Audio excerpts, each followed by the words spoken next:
बिस्मिल्लाहिर्रहमानिर्रहीम। अस्सलामु अलैकुम।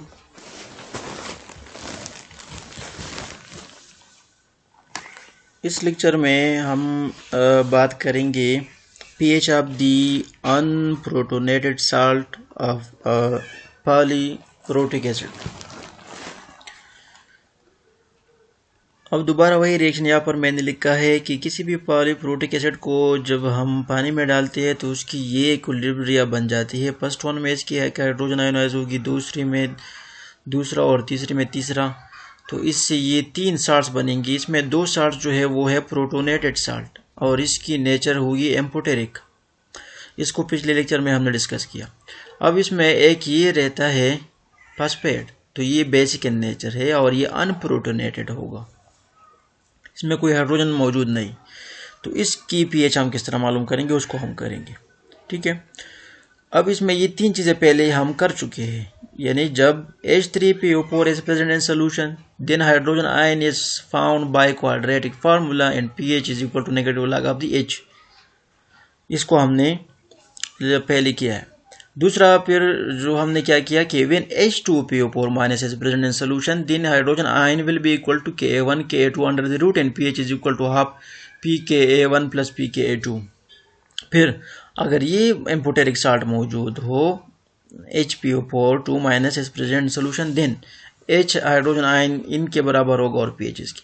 तो इन तीनों को आप लोगों ने सीखा है पॉलीप्रोटिक एसिड के बारे में। या तो पॉलीप्रोटिक एसिड का फेवरली उसका एसिड मौजूद होगा तो pH हम इस तरीके से मालूम करेंगे। अगर उसके दोनों साल्ट्स मौजूद होंगे तो ये तरीके होंगे। अब अगर उसका ये साल्ट मौजूद हो जो अनप्रोटोनेटेड हो तो उसका pH किस तरह मालूम किया जाएगा वो हम आज डिस्कस करेंगे। अब अनप्रोटोनेटेड साल्ट जो है ये ओनली बेसिक है एज अ ब्रॉन्स्टेड बेस और इसकी सिर्फ हाइड्रोलिसिस होगी, इसमें कोई प्रोटॉन मौजूद नहीं तो आयोनाइजेशन इसका नहीं होगा। अब इसमें जब इसकी हाइड्रोलिसिस होगी तो हाइड्रोलिसिस का रिएक्शन ये मैंने लिखा है कि ये रिएक्ट करेगी विद द वाटर और वाटर से एक हाइड्रोजन लेगी तो HPO4 2 माइनस में ये चेंज हो जाएगी और OH आयन प्रोड्यूस होगा पानी में। तो इस वजह से ये बेसिक इन नेचर है। अब इसका हाइड्रोलिसिस रिएक्शन हम लिखेंगे तो हाइड्रोलिसिस रिएक्शन KH से हम लिखते हैं, लेकिन यहाँ पर चूंकि ये बेस है तो KH बराबर हो जाएगा KB के और KB is equal to this two divided by this one. और वाटर की जो कंसंट्रेशन है वो तो कांस्टेंट है, उसको हम यहाँ पर नहीं लिखते। फिर KB की जो वैल्यू है वो हम मालूम कर सकते हैं इससे, यानी KW डिवाइड बाई KA। अब फिर वही बात है कि ये पॉलीप्रोटिक एसिड है तो इसके लिए Ka की वैल्यू 3 है, Ka1 Ka2 Ka3। अब कौन सा हम लेंगे यहाँ पर, तो आपने रिएक्शन को देखना होगा। रिएक्शन में PO4 और HPO4 इन्वॉल्व है तो इसको आप लोग यहाँ से देख लो, ये है PO4 और HPO4, यहाँ पर इन दोनों के दरमियान इक्विलिब्रिया है। तो इस इक्विलिब्रिया के लिए जो Ka है की वैल्यू है या Ka कांस्टेंट वो Ka3 है, Ka3 हम लेंगे। तो इसलिए यहाँ पर KB को मालूम करने के लिए KW को हम Ka3 पर डिवाइड करेंगे, Ka2 पर भी नहीं करेंगे और Ka1 पर भी नहीं करेंगे, वो फिर गलत हो जाएगा। क्योंकि इस इक्विलिब्रियम में जो इक्विलिब्रियम कांस्टेंट इन्वॉल्व है वो है Ka3 और KW बराबर है 10-14 के और Ka3 की वैल्यू वो पिछले लेक्चर में हमने किया था वो है 4.8 10-13। तो इसको जब हम इस पर डिवाइड करेंगे तो 0.02 वैल्यू आ जाएगी। अब ये वैल्यू बहुत ज़्यादा है, बड़ी है as compare to these two, यानी 10-13 14 और 10-8 वगैरह इस तरह। तो ये बहुत ज़्यादा है। तो इसका मतलब है कि जो बेस है PO4 फास्फेट वाली बेस ये बहुत स्ट्रांग है, ठीक है। So the KB show that the base is quite strong, तो ये स्ट्रांग बेस है।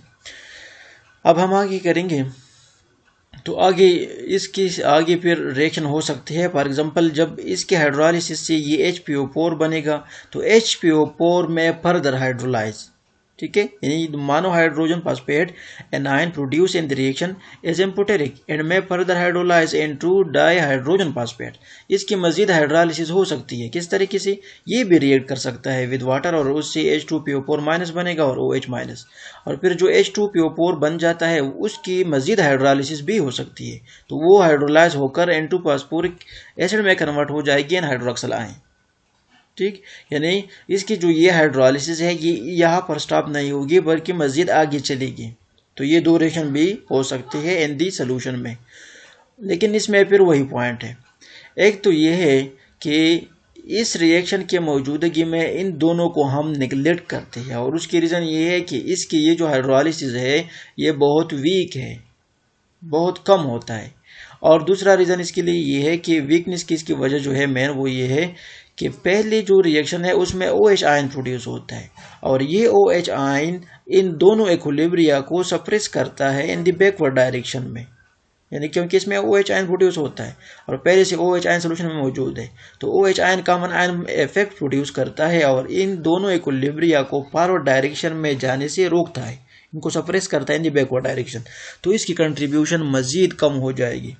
सो अगेन यहाँ पर हम सपोजिशन करेंगे कि जो फास्फेट साल्ट है उसको हम लेंगे कि ये सिर्फ इस रिएक्शन तक महदूद है और ये एक रिएक्शन इसमें होता है, दूसरी रिएक्शन वो नेग्लिजिबल हम उसको कंसिडर करेंगे। तो ये इसको नेग्लेक्ट करने से फिर कैलकुलेशन ऑफ द पीएच आसान हो जाएगी, तो पीएच फिर हम मालूम कर सकेंगे with respect to this hydrolysis.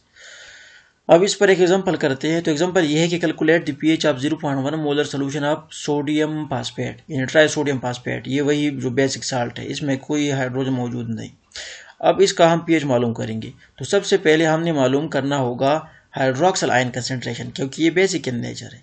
तो इसका जो केमिकल रिएक्शन है वो इस तरह होगा, जो यहाँ पर दोबारा हमने लिखा। फिर इसका इक्विलिब्रियम कंसेंट्रेशन हम मालूम करेंगे। तो इनिशियल कंसेंट्रेशन इसकी ये है। अब फर्ज करें कि इसकी एक्स अमाउंट हाइड्रोलाइज होकर HPO4 और हाइड्रोक्सिल आयन में कन्वर्ट हो जाएगी। अब वही एक्स अमाउंट जो है उसको हमने मालूम करना है। जब उसको हम मालूम करेंगे तो हमारे पास OH आयन की कंसेंट्रेशन ऑटोमेटिकली आ जाएगी। अब इक्विलिब्रियम कंसेंट्रेशन क्या होगी? एट द इक्विलिब्रियम फास्फेट की जो कंसेंट्रेशन है वो 0.1 - x बन जाएगी, क्योंकि 0.1 इसकी इनिशियल है, x इसका हाइड्रोलाइज होकर उधर चला जाएगा, तो जो इक्विलिब्रियम रिएक्शन है वो 0.1 - x रह जाएगी। और यहाँ पर इसकी एक्स अमाउंट बनती है HPO4 की, और हाइड्रोक्सिल आयन की भी एक्स अमाउंट बनेगी क्योंकि 1:1 रेशो है। ठीक है, अब इन वैल्यू को इक्विलिब्रियम वैल्यूज को हम पुट करेंगे इन द इक्विलिब्रियम एक्सप्रेशन में। इक्विलिब्रियम एक्सप्रेशन इसमें, ठीक है, तो इन दोनों की वैल्यू है x और फास्फेट की वैल्यू है 0.1 - x। ठीक है, तो इसको हम पुट करेंगे तो ये इक्वेशन आ जाएगी Kb = XX divided by 0.1 - x and this is equal to 0.02 Kb की वैल्यू है। अब यहाँ पर हम इस x को इग्नोर भी कर सकते हैं, लेकिन उसके लिए कंडीशन है कि जब कंसंट्रेशन जो होती है ये सी कंसंट्रेशन ये बराबर हो या ज़्यादा हो 100 Kb के, 100 Kb के, यानी जो इसकी इक्विलिब्रियम कांस्टेंट है उससे ये 100 टाइम्स ज़्यादा हो, ये वाली कंसंट्रेशन जो इसकी कंसंट्रेशन है इनिशियली, सॉरी ये कंसंट्रेशन 0.1 ये वाला, जब ये 0.1 कंसंट्रेशन ऑफ द एसिड जो ऑफ द साल्ट जो है इसी 0.1 कंसंट्रेशन जब ये इसकी Kb वैल्यू यानी 0.02 से 100 टाइम्स बड़ी होगी तब हम x को नेग्लेक्ट कर सकेंगे, वरना नहीं। तो इसी सूरत में अब ये ओनली 5 टाइम्स ऑफ Kb है तो शर्त पूरा नहीं होता, तो फिर हम इसको निगलेक्ट नहीं करेंगे बल्कि क्वाड्रेटिक फार्मूले के ज़रिए हम इसको हल करेंगे।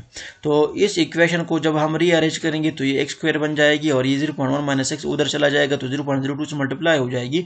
तो इससे क्वाड्रेटिक इक्वेशन जो है वो इस तरह बन जाएगा कि x2 + 0.02x - 0.002 = 0। अब इसमें a की वैल्यू है 1 क्योंकि a is the coefficient of the x², b की वैल्यू है 0.02 और c की वैल्यू है -0.002। अब इन वैल्यूज़ को हम क्वाड्रेटिक इक्वेशन में पुट करेंगे, ये क्वाड्रेटिक इक्वेशन है, तो इसमें पुट करने से x की दो वैल्यू आ जाती है। एक वैल्यू तो वो नेगेटिव फॉर्म में होती है, उसको हम नहीं लेते, ये वैल्यू आ जाएगी 0.036। तो ये 0.036 असल में हाइड्रोक्सिल आयन की कंसंट्रेशन है मोल्स पर लीटर की में। अब इसका हम नेगेटिव लॉग लेंगे तो नेगेटिव लॉग लेने से इसकी POH की वैल्यू आ जाएगी क्योंकि ये हाइड्रोक्सिल आयन कंसंट्रेशन है, तो POH की वैल्यू है 1.44 और फिर इसको pH में कन्वर्ट करने के लिए 14 से माइनस करेंगे तो 12.56 आ जाएगी। तो इस तरीके से किसी भी अनप्रोटोनेटेड साल्ट ऑफ द पॉलीफ्रूटिक एसिड का pH हम मालूम कर सकते हैं। ठीक है, सो उम्मीद करते हैं कि आप लोगों को समझ आया होगा। Thank you very much.